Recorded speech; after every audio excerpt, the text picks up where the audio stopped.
Buranın ne kadar karanlığa karabiliyor. Onu toprak. Size yanında kadar taşıdı mı? Mi? Ne o? Yine taşıdı mı? Siz aldınız mı? Aldım. Cevap verdim bu. Benar ada Allah yoluna Benim o ayetinsiniz hacı bu.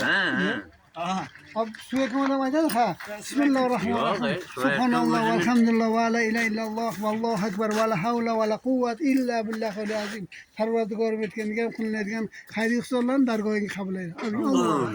Allah. Koganınıza geldi. Allah be ekber ol aytaladı bana. Öyle ait.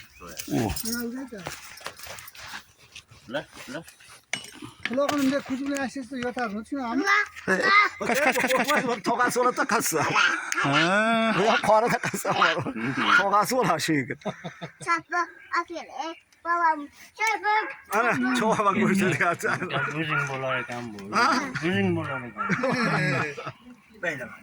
Ne bu aşı bilgi. Kayakta var. Sultan böyle adam. Pindah mi işte betulan. Orada. Tata. Kaç yapıyor herhalde? Baş. Bak. Kız da çık bir tane.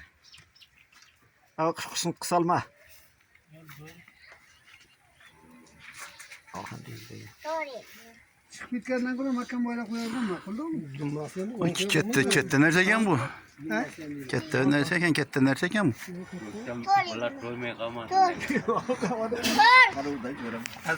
Dün ben seni yüzüne karam.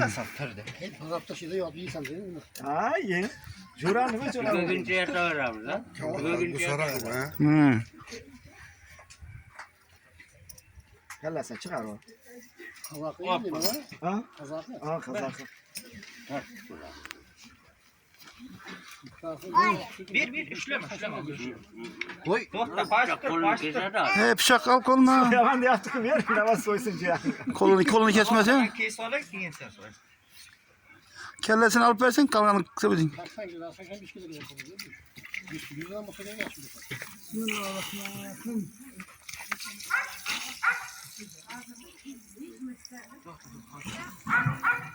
Hazır işten geldin mi? Ha.